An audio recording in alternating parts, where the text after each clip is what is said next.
안녕하세요. 세뇌 탈출입니다. 요새 이제 상황이 걷잡을 수 없이 심각하게 갈 거로 보입니다. 일본이 저렇게 나섰다라는 것은 크게 보면 동북아, 아태 지역의 서태평양 지역의 지역 안보의 핵심 역할을 하겠다라고 선언한 사건입니다. 이 관계에 대해서 오늘 경기대학교 조성환 교수님을 모시고 말씀을 들어보기로 하겠습니다. 안녕하세요. 네, 안녕하세요. 지금 이거 굉장히 심각한 사안 아니에요? 예, 이러다가는 사실상 만약에 이게 아주 클리어하게 아주 명정하게 끝나지 않으면은 심한 경우에는 우리가 테러 지원국을 지원하는 테러 지원국으로 낙인 찍히는 사실상의 사실상 테러 지원국. 테러 지원국. 그렇게 되는 거죠, 이게. 그렇게 되죠.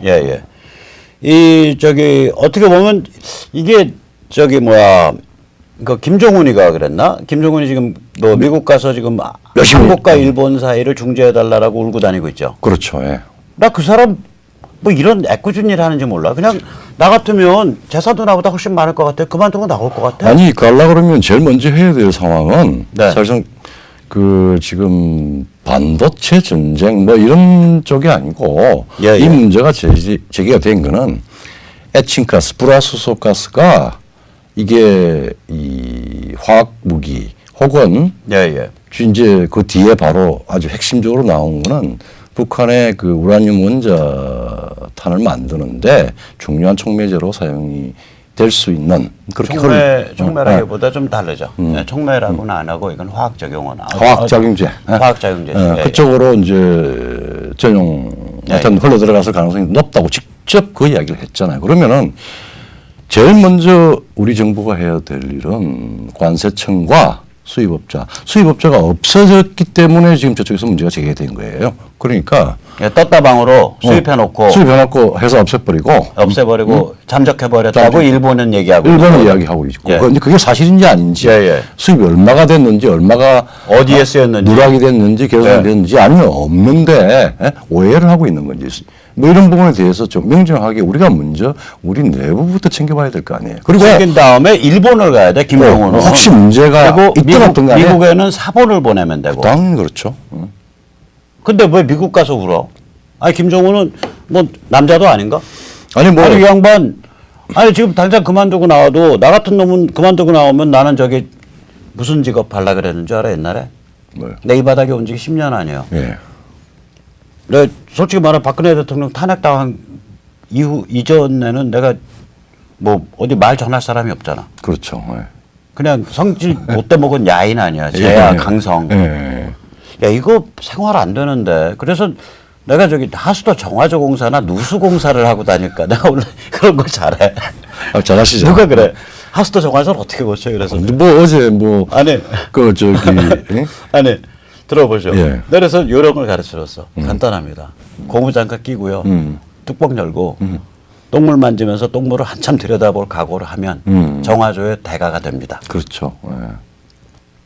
그러니까 김정은은 나보다 낫잖아. 김정은은 김현장도 가고 다른 버젓한 법률회사 고문 가면 1년에 몇 억씩 받을 거 아니야? 아이고 몇 억나 받겠습니까? 근데 뭐하러 거기에 목 달고서 이상한 짓 하고 있어? 아니 본인도 문제의 본질을 직시하지 못하고 환상을 가지고 있는 거 아니에요? 이 문제의 본질은 우선 제기된 문제부터 명정하게 밝히는 거고 그러면 우리 내부의 관세청이나 국정원이나 챙겨볼 때가 있습니다. 그러면은 좋은 자료 가지고 정확히 밝혀서 문제가 생겼으면 생긴 대로 아니면은 아닌 대로 일본을 가서 이야기를 해야 되고 대화는 거기서 출발을 해야 되고 두 번째 미국한테 가면은 미국이 무슨 답을 주겠어요. 동맹국인데. 미국은 그냥 내가 조금 재미있는 표현으로 일본하고 생긴 문제니까 미국식 다테마인을 할 거 아니에요. 그래. 다테마인 뭐냐면 겉으로만 하는 말. 속내는 따로 있고. 속내는 왜? 속내는 지금 미국이 2001년부터가 아니라 세계 질서의 어떤 보장자로서 역할을 할 때 테러와 관련해서 엄청난 말하자면 트라우마를 가지고 있는 나라인데 예. 이게 원자 폭탄에다가 화학 무기에다가 테러에다가 또 수입을 해서 뭐 다른 테러 지중국이나 유사 테러 지중국 쪽으로 갔다가 결국은 북한으로 갔다라고 지금 일본이 이야기를 하고 있는 상황인데 예. 그러면은 미국은 무슨 말을 하겠어요? 열심히 일본하고 대화해봐. 그렇게 말하지. 우리는 저기 한미 동맹을 굳건하게 지켰고, 한미 동맹도 열심히 챙겨야 그리고 된다. 그리고 일본이랑 잘 얘기해 보셔. 우리가 일본 움직이는 데는 좀 직접적으로 움직이는 건 좀 영향력의 한계가 있다. 뭐 이렇게 얘기하죠. 그렇게 얘기했다며. 그렇죠. 그러니까 일본이 아니 그렇게 이야기한 게 아니라 미국은 적극적으로 대화를 하라 그러는데 일본이 아직까지 안 나온다. 무슨 소리야? 일본이 제기한 문제에 대해서 답을 줘야 적극적으로 나오든 안 나오든 판단할 거 아니에요. 그렇죠. 근데 왜 당사자는 제외해놓고 밖에 가서 그래요.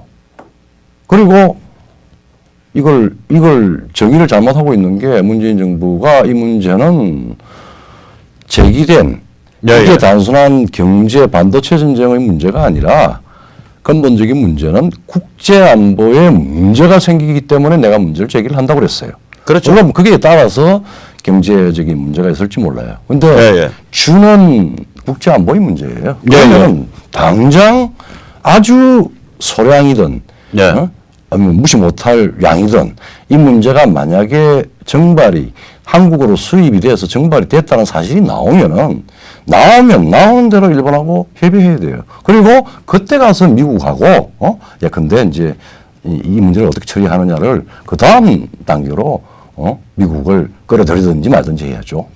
미국이 아마도 이 문제에 대해서 최소 일본과 정보 공유를 했거나 혹은 일본에 정보를 제공했을 거라고요. 그러니까 저도 최소가 충분히 그게 추정이 되죠. 우리가 그게 에비던스로 그렇다고 하는 이야기는 하기 쉽지는 않지만은 아베하고 트럼프가 G20 이전에 몇 번 만나서 굉장히 그 아주 사적으로 친구지간에 우위를 다했다. 무슨 이야기 있겠어요? 일본의 역할에 대해서 아마 아주 심도 있는 이야기를 했을 겁니다. 최대는 역할 분담을 한 공동작전일 수 있어요. 그리고 미국은 모르쇠로 가만히 있고 그리고 이제 일본이 치게 만들고 그리고 이제 이런 전체의 어떤 전략 물자 그다음에 이 소위 국제 질서를 교란하는 여러 가지 이제 금수 품목 뭐 이런 것들에 대한 최종적인 관리는 미국이 하잖아요. 그리고 정보도 가지고 있고 그러면 아마 일본으로서도 미국하고 그 부분에 대해서 정보를 확인을 했을 거예요. 그러니까 그래서 이게 이 불화수소가스, 에칭가스라고 그러죠. 이게 간단히 어제 말씀 잘 하셨던데 조금 더 가장 더 엄격하게 얘기를 해서 간단하게 한번 이야기하면 이게 얼마나 무서운 건지 한번 이야기를 한번 해주십시오. 일단 그 얘기 들어가기 전에 1분만 다른 얘기 잠깐 하면 요번에 세 물질 아니에요. 하나는 폴리이미드 플루오린. 플루오린 폴리이미드. 그러니까 반도체 그 아니 반도체가 아니라 얘가 뭐 해주는 애냐면 그 일종의 폴리머인데 폴리머인데 그 이제 한국에서는 어디에 쓰이냐면 삼성의 차세대 폴더폰에 쓰여요. 그렇죠. 그러니까 액정을 안정화시키는 일을 해요. 얘가. 그 다음에 이제 그 액정 스크린을 안정화시켜주는 일을 해요. 근데 얘가 그것만 할 것 같질 않아요. 얘가 그 폴리머 중에 폴리머들이 보통 우리가 테플론이 제일 강인하다고 하는데 테플론이랑 비슷하게 테플론도 일종의 플루오린 폴리머예요. 그러니까 불소가 들어가 있는 폴리머예요. 그렇죠. 테플론의 그 F가 그게 그거라고요. 근데 테플론도 보면은 물성이 굉장히 특이하거든요. 이 폴리머라는 게 이제 플라스틱 종류인데 그렇죠. 테플론이 물성이 굉장히 특이하고 고열에 잘 견디고 안 달아지고 안 깨지고 그래요. 그런데 이거보다 이 폴리아미드 플루오린은 더 그렇다는 거예요. 그래서 얘가 무려 열을 몇 도를 견디는 줄 알아요? 500도 이상 견뎌요. 그래요? 플라스틱인데. 그러니까 이런 애들은 이거 이제 뭐에 쓸 수 있냐면 제가 보기에는 무기에서 어떤 첨단 분야에 쓸 수가 있어요, 이걸. 무기에서. 이게 그러니까 엔지니어링 플라스틱으로 써서 엔지니어링 플라스틱이라는 건 이걸로 밸브에 무슨 저기 고무 바킹, 패킹을 깎는다든지 혹은 이게 저거에 쓸 수 있거든요. 뭐냐면 열을 견디고 물성이 안 파괴되니까 이제 아주 복잡한 형상의 알루미늄 같은 거 전극봉 일렉트로드를 만들 때 얘를 가지고 거푸집을 만들 수 있다고. 그래서 거기다가 알루미늄 액을 흘려 보낼 수가 있다고. 그러니까 이게 군사용으로 굉장히 민감할 수 있어요. 그렇죠. 그다음에 이제 또 하나는 요번에 이제 된 게 극자외선 감강제 EUV 포토 레지스턴트인데 여기는 이거는 뭐 때문에 걸었는지 모르겠어요. 삼성 그냥 딱 그 한국경제 저 목줄을 잡으려고 걸은 건지 아니면은 이런 애들이 이제 성분이 안 알려져 있으니까 그렇죠. 그 성분 특성이 그 물성 특성이 첨단 무기에 사용될 수 있는 성향이 있다. 그러니까 지금 우리가 논의가 되지 않는 다른 그래서 문제가 있을 수 있죠. 확실한 거는 근데 지금 방금 말씀하신 불화수소예요. 불화수소. 근데 제가 불화수소에 대해서 참 그 얘기를 어저께 이제 할 때 이거 무게를 따져보면 의외로 우라늄 그러니까 핵폭탄 만들 때 써도 그렇죠. 코스트 증가가 별로 없고 사린 때 써도 코스트 증가가 별로 없다. 그 말씀을 했는데 오늘 그 말씀을 잠깐 정리를 드릴게요. 이게 이제 쟤들이 퍼뜨리고 있는 소리가 우리 쪽 학자들도 그 얘기를 해요. 예를 들어서 내가 학자라고 쳐봐요. 과학학자라고 쳐봐요. 기자가 이렇게 묻는다고. 아니 선생님 사린가스 만들 때 비싼 저기 뭐야 그 일제 초고순도 불화수소 꼭 써야 돼요? 그냥 일반적으로 좀 저순도 중국산 쓰면 안 됩니까? 된다 그러지. 된다 그러죠. 그러면 이제 기사를 할 때 고순도 불화수소는 무기 제조에는 안 쓰여. 이러고서 이제 기사를. 그렇죠. 아니, 자, 저순도와 고순도가 같이 있을 때 저순도를 쓰는 것과 별로 뭐 품질 낮추지 않는다라고 말하는 거하고 고순도가 있는데 고순도 안 써야 된다라는 건 얘기가 두 개 다른 얘기거든, 명제가. 전혀 다르죠. 고순도 쓸 수 없다, 쓰지 않는다라고 단언하는 거랑은 얘기가 다르단 말이에요. 다르죠. 제가 그 얘기를 좀 드릴게요. 이 원자폭탄을 만들 때 우라늄은 238과 235가 섞여 있는 상태에 정광이 된다고요. 그렇죠. 근데 우리가 이제 원폭은 235를 쓴단 말이에요. 근데 238이 뭐 이제 대충만 얘기하자. 99%고 235가 1%밖에 안 돼요. 물론 0.7 대 99.3인데 이제 계산 편하게 해서 99대 1이라고 치자고요. 그러면 이제 100톤의 우라늄 정광이 있다고 쳐봐요. 거기에 들어가 있는 건 뭐냐면은 우라늄 235 뽑아내려고 하는 235는 1톤밖에 없는 거야. 100톤 중에 100톤밖에 없는 거예요. 1톤. 그리고 238이 99톤이 있는 거예요. 그렇죠. 저희가 어떻게 뽑아낼 거냐. 고체 상태는 사실상 뽑기가 어렵습니다. 그렇죠. 기체로 만들면 돼요. 그러면 우라늄이 기체가 되냐. 직접적으로는 기체가 안 돼요. 안 되죠. 그런데 얘를 불소랑 결합시키면 불소랑 결합시키면은 불소 6분자랑 우라늄 1분자가 결합이 되면 UF6라는 애가 돼요. 얘가 딱 되면 60도만 온도가 쫙 올라가면 기체가 돼버려요. 그렇죠. 60도까지만 가열하면 52.6 58점, 52점 몇 도인가 나 아직 기억도 안 나. 그러면 이제 기체가 되면 U235에 바탕한 기체 분자하고 238에 바탕한 기체 분자가 분리돼요. 무게가 다르니까 기체를 원심 분리시켜 버리면 235와 238이 갈린단 말이에요. 그래 문제는 어떻게 되냐? 간단한 거지. UF6 그 저기 뭐야 그 100톤을 만들려면 UF6 100톤을 만들려면 HF 그러니까 불화수소를 몇 톤 넣어야 돼 이렇게 되는 거예요. 그렇죠. 우라늄에다 대고 대충 따져 보면요 이게 이제 그 원자 질량법으로 따져 보면 UF6면은 U가 240이고요 원자 질량이. 그 대충 따졌을 때 F6가 대충 따졌을 때 원자 질량이 저기 뭐야 120이라고요. 왜냐면 F가 하나가 20이니까 6개니까 120이 된다고. 그러면 240대 120 3분의 1이네. 다시 말하자면 100톤의 UF6를 만들려면 불화수소를 H는 거의 무게가 없어요. 아까 20으로 계산했을 때 예. 이미 포함되어 있어요. 불화수소를 33톤 집어넣으면 돼요. 근데 이제 그게 효율을 효율이 있잖아요. 근데 전문가들한테 제가 어저께 발표할 때만 해도 제가 뭐 몰랐었는데 어저께 발표가 몇 개 오류가 있었어요. 아무튼 방식은 맞아. 원자 질량으로 그러니까 원자 질량 계산하고 효율을 전제로 하면 돼요. 그렇죠. 효율을 10%로 하면 안전하대. 예. 그거보다 더 낮지는 않대요. 예. 이게 왜 그러냐면 닫힌 계안에서 반응하거든요. 그렇죠. 그래서 효율이 높아져요. 그러니까 10% 이상은 된다 이거 효율이 아무리 낮게 잡아도. 오케이 10% 잡아요. 그러면 제일 아무리 효율이 낮다. 그러면은 3톤. 불화수소 330톤 되죠. 33톤 넣어야 되는데 효율이 10%니까 330톤. 330톤 넣는다고. 그럼 불화수소 330톤은 25톤짜리 탱크로 몇 개냐? 탱크로리로. 탱크로 몇 개냐? 그러면 13개야. 13개. 그럼 13개면 가격으로는 얼마냐? 하나가 하나가 한 7천만 원 해요. 네. 내가 알아보니까. 네. 그 13개 해봐야 10억도 안 되는 10억이 거네요. 안 되네. 그 북한이 줘도 되고 10억을 현찰로 사서 보낼 놈이 한둘이냐고. 그리고 나도 요새 돈이 쫄려서 국제 테러리스트로 나서볼까. 불화수소.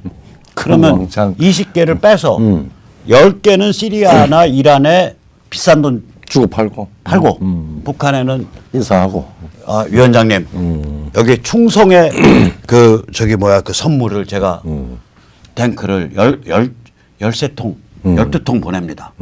그러면은 UF6를 100톤을 만들 수 있어. UF6 100톤을 만들면요. 아까 1톤 나왔다 그랬잖아요. 네.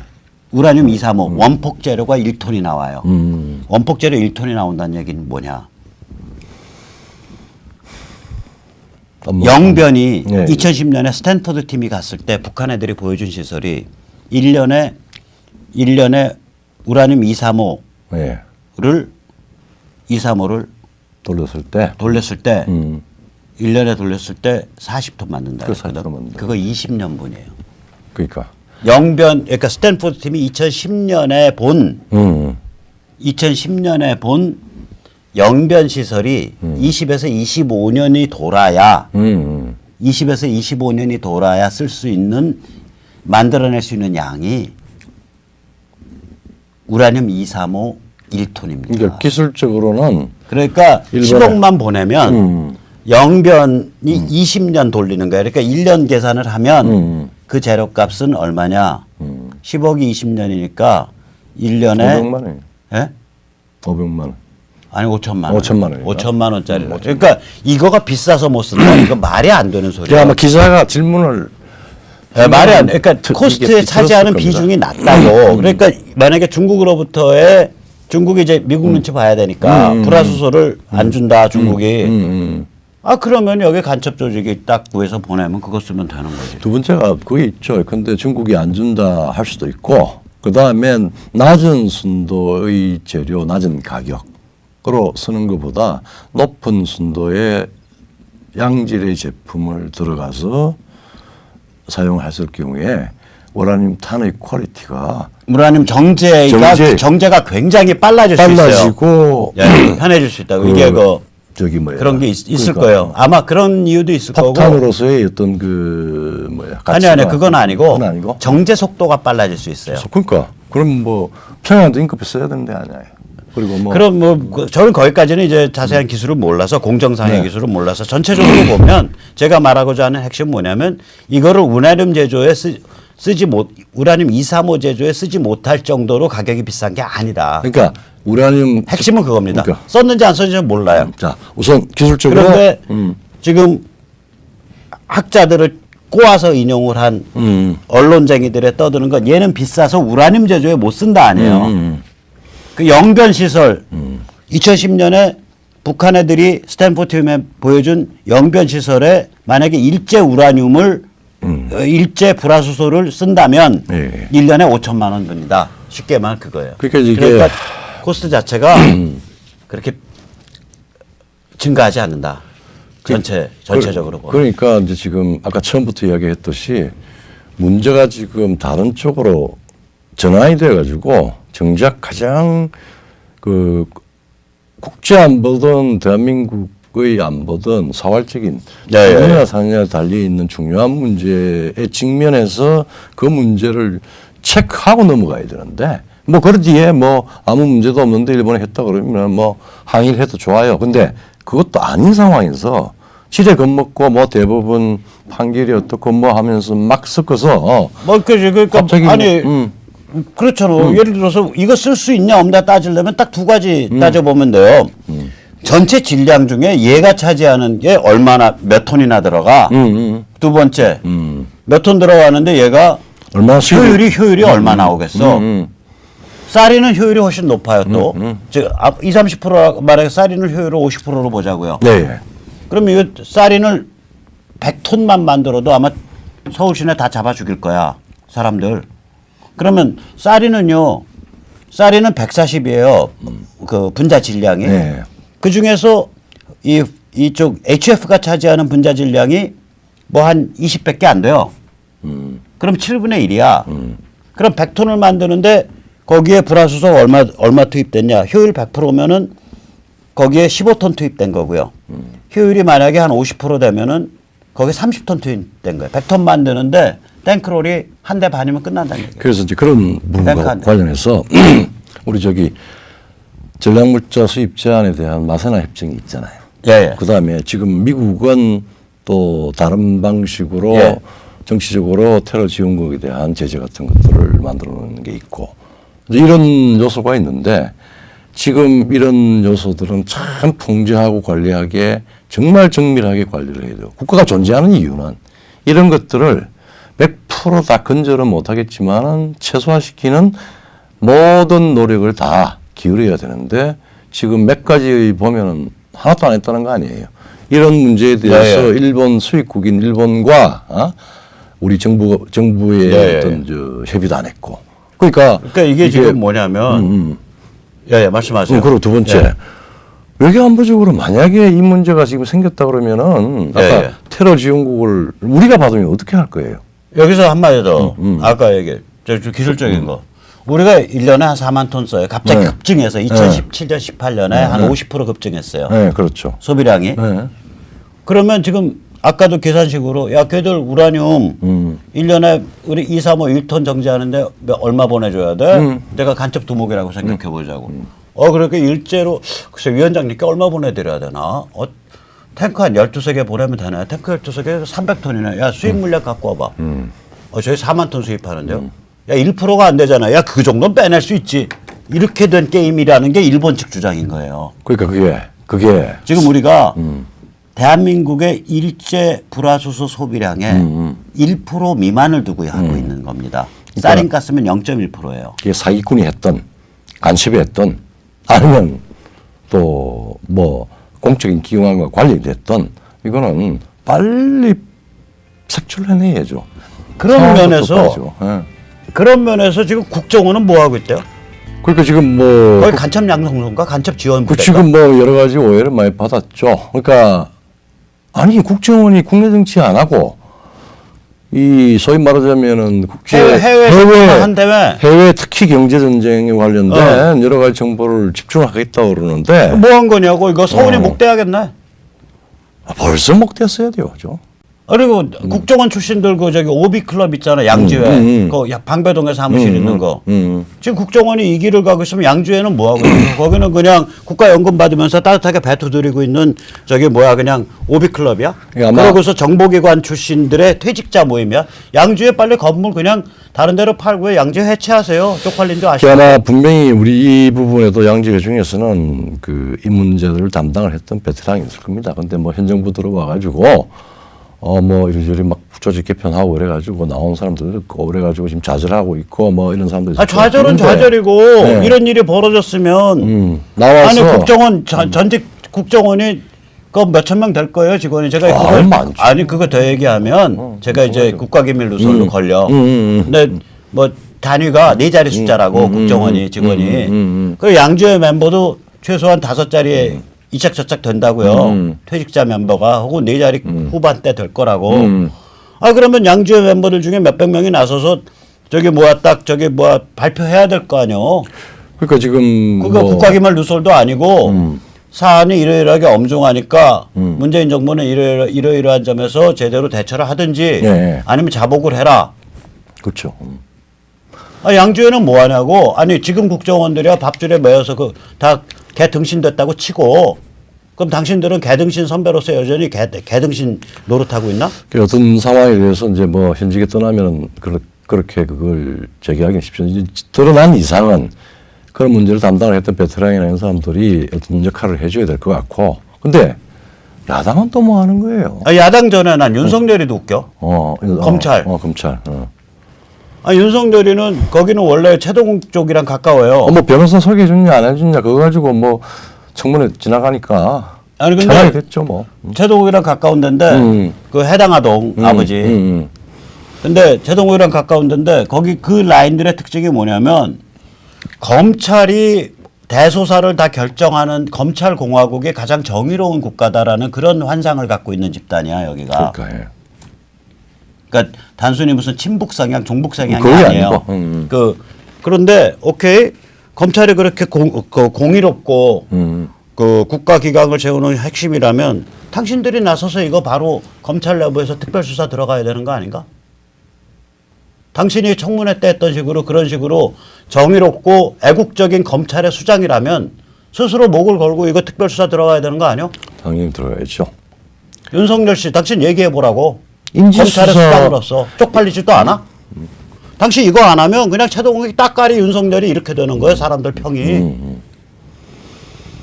뭐 창피한 줄 아셔. 윤석열 씨에 대해서는 뭐 여러 가지 할 말이 많지만은 그것도 자기 책무 중에 하나입니다. 그리고 야당이 더 웃기죠. 야당이 더 웃기지. 왜냐하면은 이게 뭐 이제 갑자기 지금 이게 국제안보라고 했는데 우리 뭐 소위 말하자면은 뭐 우파든 뭐 자유진영 쪽에서도 또 갑자기 이제 경제전쟁으로 다시 문제를 떨어뜨려 가지고 우리 경제가 어떻게 될 것이냐만 따지고 있는데 이게 아주 천박한 돈벌어지들이에요. 그러니까 이게 또 반일파로 낙인 찍힐까 싶어가지고 야당 입을 떼지를 못해요. 그러면 지금 당장 골빈 야당이지. 아닌데 사실은 황교안 나경원은 뭐에 처자빠지고 있나? 윤상현이가 외통위 위원장 아니야? 위원장이죠. 윤상현은 뭐하고 처자빠져 있나? 특검해야죠. 아니 이거 외통위뿐만 아니라 재경위도 포함되고 왜냐면 관세청을 봐야 될 거 아니에요. 그리고 그다음에 정보위도 필요하고 이건 종합적으로 단순히 그냥 지금 국정감사를 기다려서 될 일이 아니고 특검해야 되는 겁니다. 국회 특검 발의해야지 야당이. 그리고 베테랑이 있을지 없을지 모르겠지만은 이 말하자면은 말하자면 전략물자 수입 제한 바세나 협정이라든지 그다음에 이 테러 지원국에 대한 여러 가지 물자에 대한 능통한 특수통 검사들을 투입을 시켜서 하나하나 따져봐야죠. 그러니까 야당이 뭐 친일파 이거 찍히지도 않아요. 딱 발표를 어떻게 하면 되냐면 만약에 일본 측 주장이 근거가 없는 걸로 하면 우리가 반일 투쟁에 선봉에 서겠다. 그래서 아베를 대한민국 국회로 멱살을 잡고 끌고 와서 사죄시키겠다. 그런데 만약에 정말로 문제가 있다. 상당량이 사라졌다. 탱크가 뭐 한 20개가 사라졌다. 50개가 아까 탱크 10개, 20개 지금 이 수준이에요. 우리나라 지금 탱크가요. 탱크로 환산해 보면 38,000톤, 4만 톤 수입되니까 우리나라에 수입된 탱크가 거의 2,000개 되는다고. 그 중에 1%가 사라졌도 이건 치명적인 거라고. 그렇죠. 그러면 탱크가 1%가 사라졌다, 0.7%가 사라졌다, 50개가 사라졌다, 20개가 사라졌다, 뭐 10개가 사라졌다 이러면은 그럼 문재인 저거 옷 벗어야 된다. 문재인 정권 타도 투쟁에 나서겠다. 이 양당 간에 우리는 어차피 나서겠다 하고서 딱 삭발 투쟁 선언하면서 이래야지. 아니 국회의원 빠지를 떼셔. 당신들이 무슨 국회의원이야. 그러니까 이게 나경원 당신 뭐 하나? 황교안은 뭐 하고 있어? 그러니까 이게 그게 무지해서 그런 건지 아니면은 문제를 제대로 못 잡은 거는 무지한 거고 두 번째 겁이 많아서 그런 건지 그 속을 누가 알리요? 그 속을 누가 알죠? 이해가 안 돼. 우리는 행동으로 보여달라 이거요. 그러니까 응당 국가가 뭐 이건 뭐 어제 오늘 일이 아니고 전략물자 수입 제한이라고 하는 거는 수입 통제 이 부분은 몇십 년 동안 돌아가는 야당은 국회의원이란 이렇게 얘기해야 돼. 말이에요. 이거 까서 문재인이를 멱살을 잡고 국회로 끌어내서 석고대절 시키든지 아베를 멱살을 잡고 그 국회로 끌어들여서 석고대절 시키겠다. 그러지 않으면 우리 퇴진된다 잘못하면. 우리 그 각오로 싸우겠다. 이러고 하면 누가 당신들더러 친일파라고 욕하겠냐고. 그러니까. 내가 보기엔 이거 조중동 눈치 보고 있는 거야 이것들. 그리고 요새 뭐 나도 좀 희한한 게 참 어떻게 이렇게 반일파리를 하는 건지. 조중동에. 반일의 반일의 선봉이야. 선봉에서 갑자기 이제 문재인 정권한테 뭐 비판하듯이 머리 사투만은 꼬리 싹 내리고 궁극적으로 그 결과는 의도하고 관계없이 문재인 정부한테 토착 외구 톱을 내세운 문재인 정권한테 부여하는 겁니다. 이게 이제 조중동이 이제 박근혜를 밟았잖아. 그렇죠. 예. 박근혜를 자기들 뭐 계산으로 우리는 박근혜 밟는다라고 밟았겠지만 실제 결과는 대한민국을 밟았죠. 그렇죠. 대한민국을 밟은 거거든. 지금 조중동이 자기들 계산으로는 우리 반일의 선봉에 선다 이러고 나오겠지만 실제로 결과는 문명과 인류를 밟는 게 될 수 있다니까. 그렇죠. 저기 그 중앙의 홍 회장이나 저기 조선의 방 회장, 동아의 김 회장 똑바로 들으셔. 박근혜 밟은 거는 대한민국 밟은 거로 끝나. 근데 이게 만약에 일본산 전략 물자가 중간에 사라졌는데 그 사실을 조명을 안 하고 이걸 반일 투쟁으로 계속 밀고 간다? 그럼 이거는 당신들은 반인류 사범의 방조 행위예요. 그리고 반문명 사범의 방조 행위라고. 좀 급이 달라져. 축하드려야 되나? 이거를 저주를 해야 되나? 저주를 해야죠. 이거는 이래 되면 어떤 문제가 되냐면은 대한민국 전체가 몇몇 진실에 직면하고 있는 자유시민 민초 미디어를 제외하고 또 민초 미디어 중에서 이것도 뭐 경제 문제로 완철시켜가지고 제1차적인 문제 설정을 외면을 하고 이걸 경제 문제로 보는 사람들은 내가 보기엔 거의 돈벌어지야. 그러니까 배금주의자들이야. 그러니까 물질주의자고. 그리고 분명히 그런 문제가 될 소지는 존재하지만은 이 문제가 정리가 되어야 정리가 되면은 그 문제까지 비화가 안 된다고요.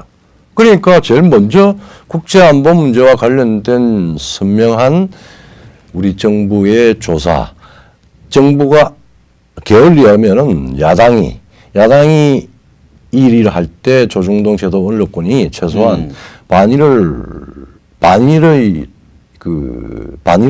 이 조사가 끝나고 난 뒤에 해도 안 늦어요.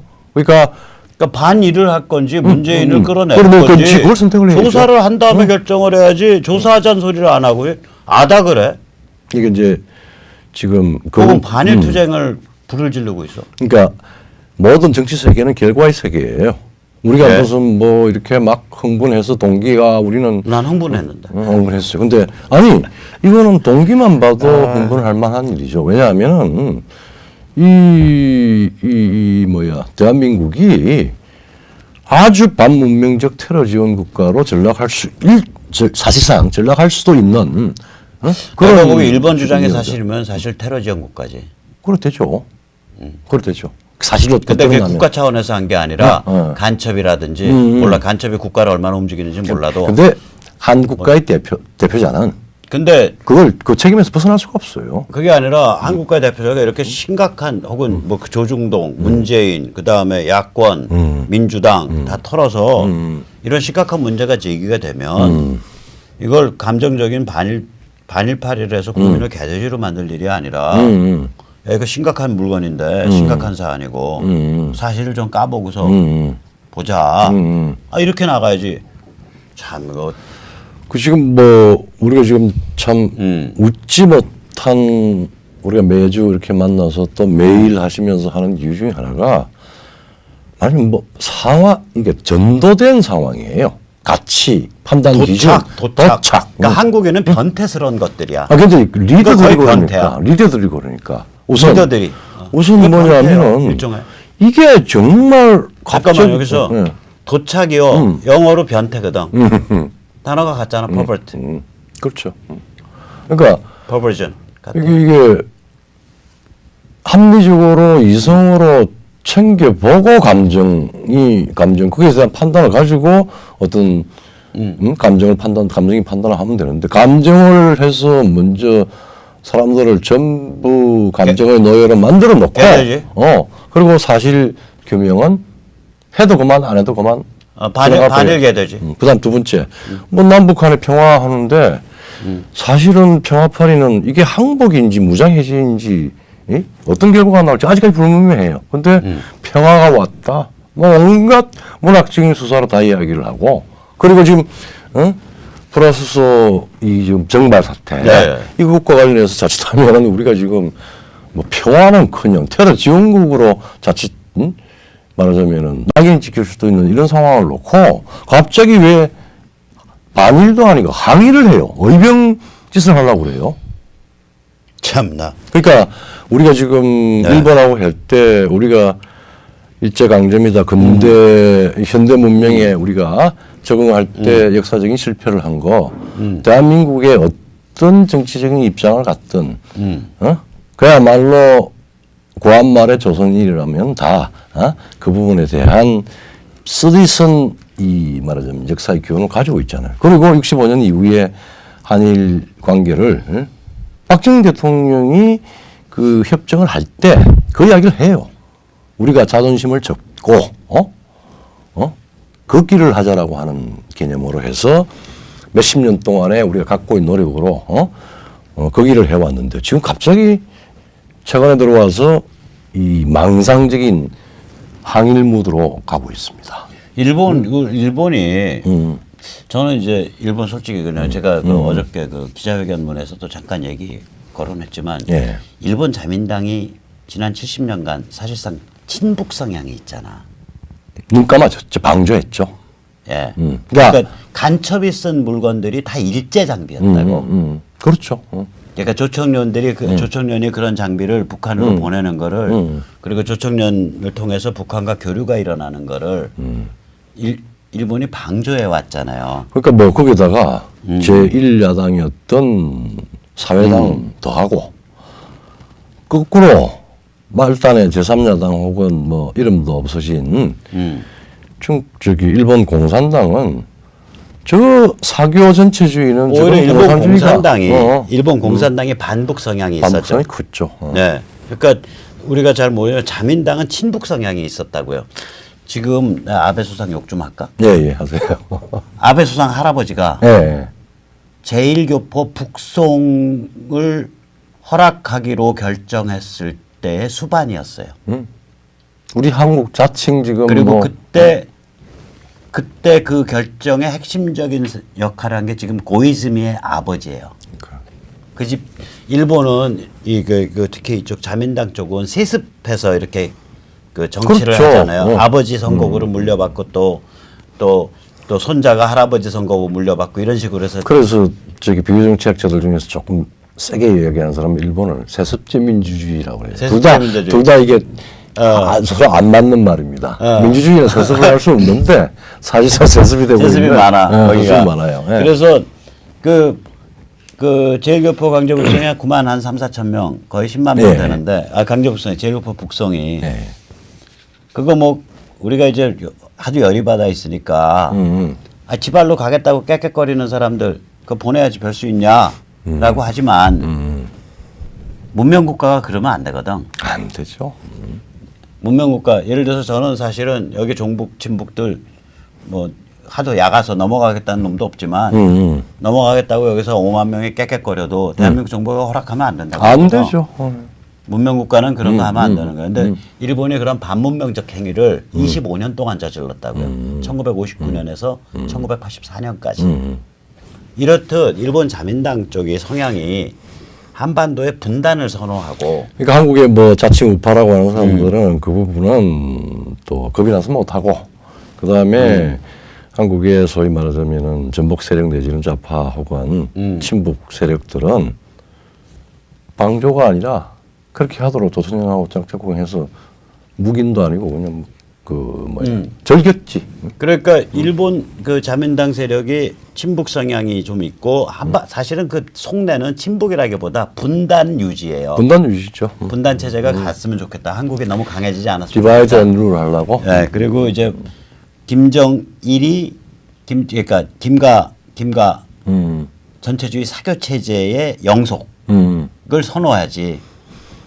그를 선호하는 그런 게 있었는데 노골적으로 지원은 안 하지만은 예. 뭐 너희들이 티격태격 싸워라. 네, 그리고 왜냐면 북한은 영생교 체제가 붕괴되면 바로 자유민주주의로 가는 거니까 중간이 없는 데잖아요. 저기는. 그렇죠. 예. 그러니까 이게 이제 그러니까 요번에 일본이 실제로는 요번 조치는 북한을 겨냥한 거거든. 그렇죠. 그런 면에서 나는 이게 사실인 경우에 굉장히 훌륭한 조치라고 생각해요. 네. 사실이라면. 네. 왜냐하면 일본 자민당의 역사를 보면 이렇게 북한을 직접적으로 겨냥하는 조치를 한 적이 없어요. 그래서 아마도 미국과의 협의와 혹은 묵인 뭐 혹은 정보 공유가 있었을 것이라고. 예, 왜 미국이 거예요. 반문명적 중국의 도발, 그 다음에 북한의 청부 네. 도발 이 부분에 대한 제압을 전쟁을 선언한 상태예요. 그리고 이게 아니더라도 지금 이게 네. 이제 말하자면은 경제와 관련되어 있는 것 같이 보이는 사안을 들고 왔지만 사실은 한미동맹과 미일동맹 그 다음에 중간에 우리 한미동맹이 사실상 이 남북한의 그 9.19 합의 뭐 이런 거 상황에서 한미연합사의 그 유기적인 운용이 지금 상당히 애로가 있다고 미국이 판단했을 때 연합사라고 하는 우리 지금 남북한의 현상 변경에 있어서 제일 중요한 것 중에 하나가 사실상 조그마한 부대로 축소가 됐지만은 유엔군, 연합사 이걸 계속 그 존재를 유지를 해왔고 특히 북한의 핵 실험과 미사일 실험이 되면서부터 미국은 유엔사의 강화와 훈련을 적극화를 시켰다고. 거기에 핵심적인 역할을 하는 게 미일 동맹의 일본 전력입니다. 네, 그래서 작년인가 밴쿠버에 그 유엔 참전국 그거 했을 때 일본이 업저버로 초청됐잖아. 초청됐죠. 그리고 유엔사에 일본을 후방 지원국으로 끌어들이려고 한다는 거 아니에요, 지금. 네. 그래서 뭐 지금 그럼 결과로 시중에는 이런 이야기가 나와 있습니다. 지금 한국이 국내정치적인 이유로 아베가 이 문제를 제기를 하니까 뭐 그것 전에 친북을 하다가 미국으로부터도 지금 이 소외되고 북한으로부터도 소외되고 중국으로부터 발길지로 차이고 이러니까 갑자기 이제 항일로 나왔는데 그게 이제 자칫 말하자면 선거를 위한 토착 외구인데 이 완전 자살 꼴른 거예요. 아이고 토착 외구가 아니라 친일 영주가 됐어요. 조금 있다가 근데 그 다시 얘기 들어가면 아까 그러니까 일본의 요번의 문제 제기를 보면 이게 미국과의 협조에 의해서 이루어졌다고 보이고 그다음에 근거가 있을 가능성이 높다라고 보이는데 만약에 그렇다면 이건 무슨 의미를 가지냐면 일본이 그리고 유엔사에 일본이 참여하게 될 거다. 그럼 이런 움직임이 뭐를 의미하냐. 일본이 동북아의 안보를 담당하는 핵심 축이 되는 거예요. 그렇죠. 이게 그 일련의 흐름이기 때문에 그래서 이게 그냥 경제 보복이 아니라 두고 보세요. 제가 이미 한번 맞췄거든 이 문제에 대해서. 처음에 이거 나왔을 때 이거는 금수가 아니다. 이거는 관리를 하겠다고 선언한 거다. 한국 정부가 관리하지 못하므로. 그래서 이쪽에서 제대로 된 업체가 제대로 된 사용 증빙을 내면서 일본에 수입 요청을 하면 아마 수입하는데 애로가 없을 거예요. 그렇죠. 그렇게 될 거예요. 증빙을 받겠다는 거죠, 이제. 네, 그러니까 개별 거래건에 대해서 증빙을 다 확인을 하고 너희들의 관리 체제를 확인하고 그리고 거래를 하겠다는 거거든. 한국 정부가 그거 안 하니까 우리가 하겠다. 그러니까 무슨 얘기냐면 여기서 제대로 된 업체가 그러니까 뭐 간첩스러운 업체가 아니라 제대로 된 PCB 업체, 제대로 된 반도체 회사가 우리가 이렇게 쓰고 있으므로 우리 정부도 이렇게 여기에 대해서는 치밀한 아주 엄밀한 관리를 해줘야죠, 같이. 그건 기대하지 마시고 이미 아베가 안 믿는다 그랬어. 안 믿는다 그랬어? 이미 그 아베 그 7일 날 발표가 한국 정부는 약속을 어기는 정부이기 때문에 한국 정부가 지금에 와서 잘 관리하겠습니다라고 해도 우리는 믿을 수 없다. 그런 취지로 말을 했어요. 그러면은 결국 직영 관리하겠다. 항일 정권이 최고의 친일 정권이 되네. 그러니까 그죠. 그건 이제 결론적인 거니까 조금 더 하나씩만 더 짚어보자고요. 그 부분을 사실은 이제 한미일이라고 하는 한국 현대 외교사의 큰 긴 호흡 쪽에서 한번 봅시다. 왜냐하면 우리가 80년도에 그 박정희 대통령 시해 당하고 그 다음에 이제 전두환 정부가 나왔을 때 그때 돌아가신 한병춘 대사. 네. 한병춘 대사가 사실은 레이건 행정부하고 엄청난 교섭을 했어요. 그때 나온 게 뭐냐면은 그때 전두환 정부가 미국하고 상당히 초기에 문제가 있었단 말이에요. 예. 그걸 정리한 게 뭐냐면은 한미 공조 원칙입니다. 예. 그때 그게 뭐냐면은 한국 카터의 인권 외교와 박정희 대통령의 자주국방 혹은 핵무장 시도하고 엄청난 충돌을 일으켰고 한미 간에는 굉장히 그 극단적인 갈등이 있었습니다.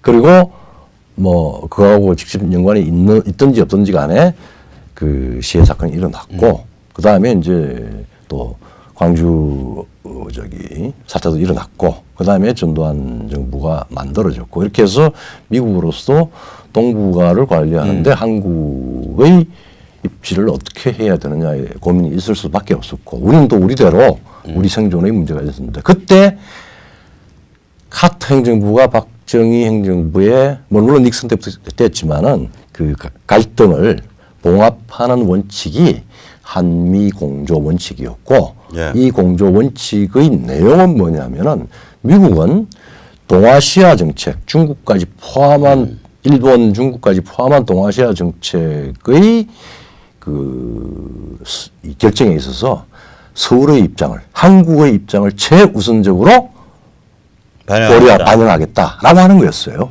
그게 이제 김영삼 정부의 한성주 외무부 장관 때 그게 깨집니다.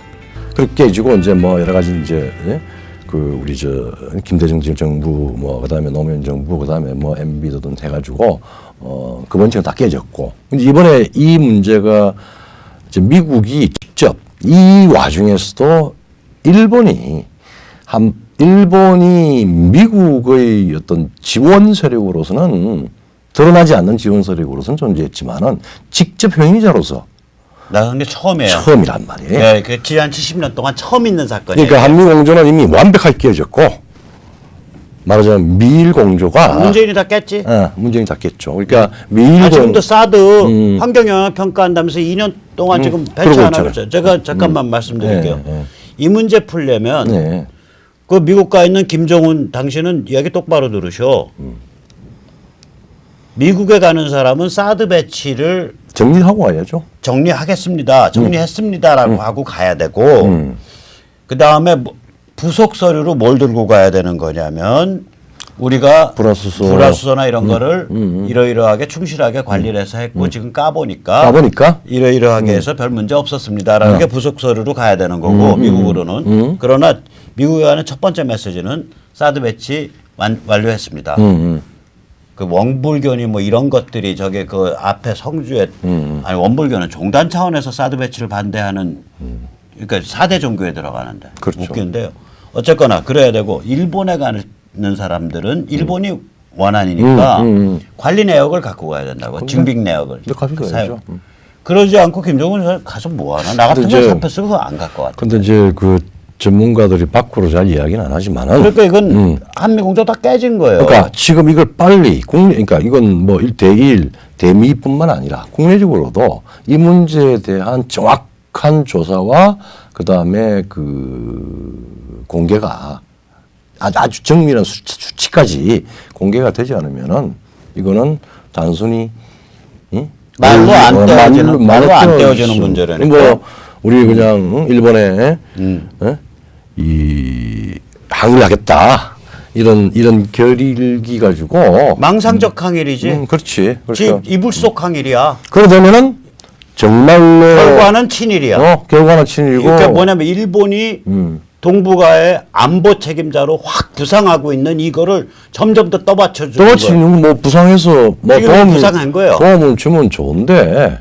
우리가 이제 그러니까 일본의 눈치도 봐야 돼. 눈치 보지 말는 게 아니라 그러니까 일본의 문재인이야말로 일본을 끌어들이는 김대중이가 저기 그 경제 수역 그 어로 수역 떼어주듯이 문재인은 그 정도가 아니라 일본의 위상 자체를 지 등으로 하고서 떠올려주고 있는 거야. 문재인이야말로 왕친일파예요. 그 등극을 한 거예요. 결과적으로 그러니까. 일본에 뭐 어디 친일 영주로 지금 등극하는 거 아니에요? 영주 정도가 왕친일파. 왕친일파예요. 그래서 근데 뭐 그 집안에 뭐 자녀도 뭐 일본의 극우 학원에 다니고 뭐 극우 저기 교육기관에. 뭐 김정숙 여사도 뭐 다 좋아하는데 그건 뭐 개인적인 취향이니까 그럴 수 있다고 치더라도 국가의 운명을 진 책임을 진 대통령이 잠깐만. 이런 결과에 대한 계산 없이 지금 하루하루를 보내고 있고 청와대에 앉아서 지금 항일 운동을 일으키고 있고 이래가지고는 될 일은 아니죠. 더 웃기는 게 뭔지 알아요? 뭔데요? 우리나라 역대 대통령 중에 예. 가족을 언론에서 안 다루는 유일한 대통령이 문재인이야. 아 그래요? 예, 예를 들어서 어머니가 살아계신가, 형제가 어떻게 되나. 문 대통령 형제 알아요 혹시? 몰라요. 있거든. 몰라요. 언론에서 안 이렇게 조중도 이것들은요. 내가 보기엔 문재인 발바닥 아래서 기어다니는 지렁이 같은 존재들이에요. 참 옛날 같으면 희한한 게 다 나왔을 건데 그죠? 요번에 뭐 별별 소문이 다 돌아. 형제가 있는 건 맞는데 워낙 언론이 안 돌으니까 내가 오늘 얘기는 안 하지만 뭐 별 흉악한 소문도 있고 그래요. 그 참 이상한 소문도 있고. 어머니에 대한 것도 그렇고. 예. 조중도 안 다루자. 아니 옛날에 박근혜 혹은 그 전에 모든 대통령을 다 다뤘거든. 그렇죠. 언론들이. 다 다뤘죠. 문재인에 대해서는 못 다뤄. 왜 그런지 모르겠네. 그러니까 발바닥에 있는 지렁이들이요. 그 지렁이 총대장이 홍가 방가 김가네. 그렇네. 뭐 그렇게 된 거예요, 이거. 같이 뭐 친중하는데 상당한 의기투합하고 있을 거지 뭐죠. 예, 어쨌거나 다시 돌아가 보자고. 다시 할까? 그러니까 문재인은 지금 결과적으로 의도와 상관없이 의도는 망상적 항일이야. 근데 결과는 어떻게 나온 거냐? 일본을 서태평양의 안보 맹주로 떠올리는 데에 결정적 공헌을 세우고 있는 거예요. 그러니까 사실은 지난번에도 우리 조명수 씨한테 얘기를 했을 때 지금 북한의 핵 실험, 핵 미사일 무장 여러 가지 소동과 관련해서 일본은 사실은 가장 해피하게 관망하고 있었어요. 그러니까 말하자면은 도발이 지나쳐서 한 대 얻어맞으면은 그리고 남북한이 체제가 동일한 자유 노스코리아 자유 사우스코리아가 되면은 또 체제가 동일한 일본과 잘 지낼 수 있으니까 좋고 만약에 남쪽이 완전히 전체주의 쪽으로 들어가게 되면은 미국에 대해서 자기 지분을 요구를 할 수 있다고 그러는데 지금 벌써 그 변경이 일어나기도 전에 지분이 요구가 된 겁니다. 그 지분이 실현되고 있는 거예요. 실현되고 있는 겁니다. 그리고 일본이 꽃놀이패였었거든. 그렇죠. 꽃놀이패였죠. 북한 도발에 의해서 일본이 꽃놀이패가 된 거예요. 그러니까 북한이 도발을 해서 전쟁 상황으로 가면 그래도 좋고 만약에 그러지 않고 한반도가 친중반미 코리아 연방이 되면 그럼 일본이 최일선 담당해야 되니까 그래도 좋고 그럼 오히려 후자를 더 좋아한 좋아하죠. 좋아한 점이 있어요. 왜냐하면 국가적인 능력 있죠, 기술 있죠. 그리고 그다음에 정식 무장 국가가 됐잖아요. 그러니까 제일 중요한 거는 군사력과 외교력이 기지 국가에서 정상 국가가 된다는 거는 저거는 미국한테 숨기지만은 일본의 우파들이 가장 바라고 그다음에 미국한테 패배했다는 데 대해서 가장 쓰라린 그 감정을 가지고 있는 게 일본은 우파입니다. 일본 우파 중에 재밌는 우파 있는 거 알아? 아주 저쪽 끄트머리 가면 만주국 있죠?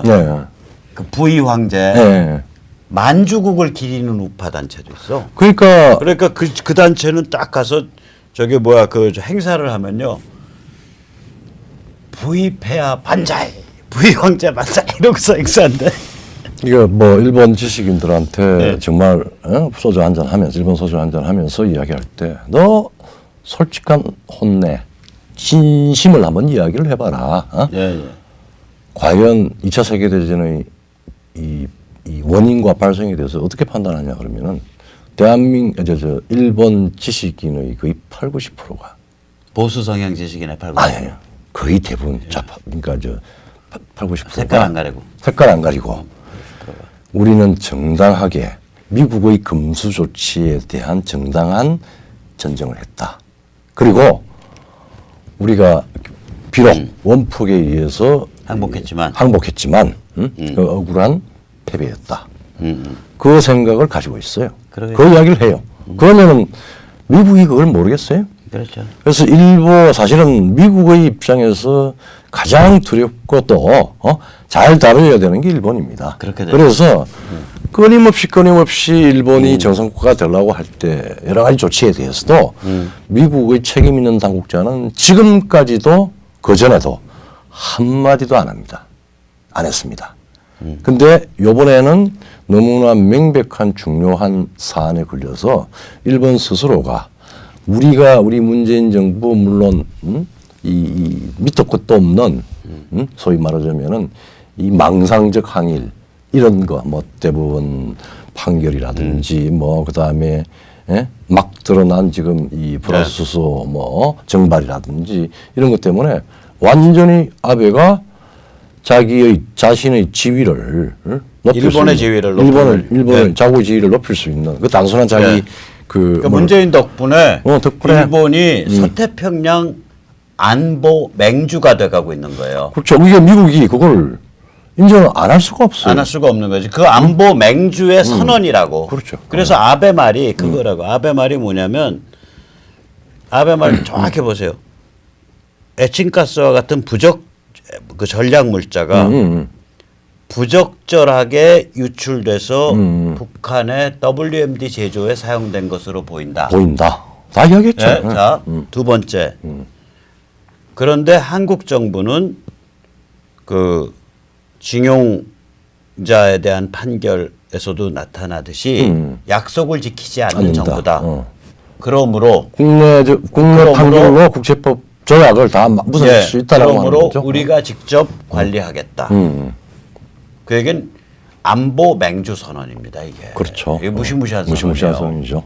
그래서 오히려 경제적으로 일본이 우리 애먹이기 위해서 수출을 금수하는 거는 생각처럼 그렇게 심각하지 않을 수 있어요. 그래서 이 부분에 대해서 특히 그 징용 문제만 풀어주면 그거를 헌재에 제소를 한다든지 김명수가 옷을 벗고 김명수뿐만이 아니라 그 이른바 대한민국의 대법관이라고 불리는 이 폭도들 검은 옷 입은 폭도들이 옷을 벗고 기어 나와서 일본 대사관 앞에서 석고대절하면 그냥 풀려요.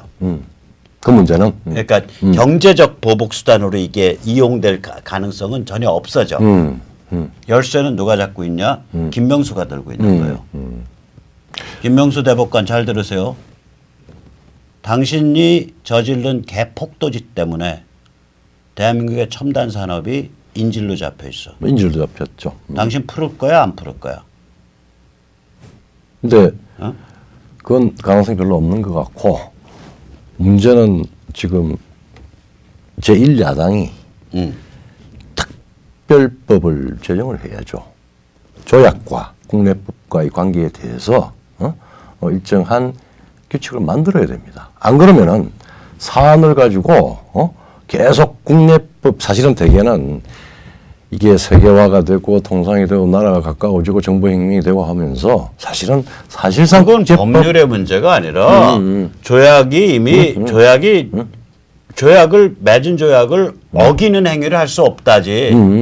그럼 어기는 행위를 한 거를 어기는 행위를 법원이 저지르면 어떻게 되냐지. 그러니까 그래서 법원이 저지르면은 법원이 저지른 건데 이건. 근데 법원이 저질렀는데 그러니까 대법원의 대법원의 국제법과 국내법에 대한 해석 준칙이나 아니 법의 문제가 아니라 조약에 의해서 조약은 법률적 효력을 갖잖아요. 그렇죠. 법률을 어기는 행위를 법관이 했다고. 이럴 때 어떻게 해야 되냐에 관한 법을 만들어야 되는 거예요. 그렇지, 근데 그러니까. 그 법은 과연 그게 법으로서 효력이 있냐 이거죠. 맞아요. 최고법원에 대한 거니까. 그래서 이건 헌재를 가야 될 거다. 헌재를 가든지. 이거 헌재 가야 될 그러니까 거다. 헌재 법으로 해결돼야 헌법소원을 해야 될 부분. 이거 그러냐면 결국 이 문제는 대법관들이 김명수를 두목으로 하는 폭도였다는 소리고 그 폭도들이 문재인 정부 코드 맞춘답시고 그 짓을 한 거예요. 그러니까 이제부터 대폭도야 대법관이 아니라. 그러니까 한국의 첨단 산업이 다 올스톱 폭망을 하게 되면 늦어요. 그러니까 빨리 한국당은 그 헌법재판소가 그렇게 할 가능성도 있는지 없는지 모르겠지만 야당으로서도 해야 될 거는 아까 이야기했듯이 헌법적인 해석을 요구를 해야 되고 그 다음에 대법관 전원 사퇴를 요구해야지. 뭐 하든지 전원 사퇴를 요구하든지. 전원 사퇴 요구하고 헌법소원 하고 그다음에 그리고 조중동은 우리가 이런 개황당한 폭도 짓이 벌어졌을 때 거기에 박수 친 거에 대해서 홍 회장, 방 회장, 김 회장이 와서 광화문 내거리에서 무릎 꿇고 사죄해야지. 이순신 장군 동상 앞에서. 그리고 입장을 다시 변경을 해서 무엇이 정말 진정한 극일인가. 우리 극일의 그 연소성은 있어요. 다 말하자면 일본을 추월해 나가는 것, 다 국제 관례를 다 지키면서 뭐 여러 가지 해왔는데 그게 문명 아닌가요? 야, 근데 지금 뭐 여기가 폭도공화국이나 뭐 문명 얘기하면은 좀 우리 같은 사람들은 참 괴로워. 괴로워. 결국은 현 정부도 자칫하면은 이 문제와 관련해서 헌정의 위기까지도 예상할 수 있는 일이네. 이게 만약에 네. 사실이고 이게 미일 공조 물 밑에서 미일 공조율이 이루어졌고 이게 그거다 그러면은 이거는 미국이 문재인 제거에 들어갔다는 걸 뜻하죠. 그런 예. 그런. 근데 미국은 인식을. 예, 미국은 이제 반미 감정 이런 거 건드리기 싫으니까 이제 손에 피를 묻히는 거를 일본을 시켜서 하는 거지. 자명하고. 예. 그다음에 명확하니까. 그다음에 사안이 크고. 예. 그러니까 그리고 예. 안보와 경제가 붙어 있으면서 분리시킬 수 있고. 예. 그러니까 이제 그런 근데 그걸 염두에 두고 아마 생각을 해야 될 거예요. 예, 이게 이 문제 사실이라면 일본 측 주장이 맞다면. 근데 이제 이 상황을 보면서 드는 느낌은 이게 6.25가 다시 벌어지고 있는, 다시 전개되고 있는 거예요. 그런 상황이죠. 그러니까 6.25가 우리가 이 뭐 이쪽 6.25 후반전이네. 그렇죠. 진보 진영 사람들이 4.19를 미완의 혁명이었다 뭐 이런 소리를 하잖아. 그게 아니에요. 6.25가 미완의 전쟁이었던 거예요.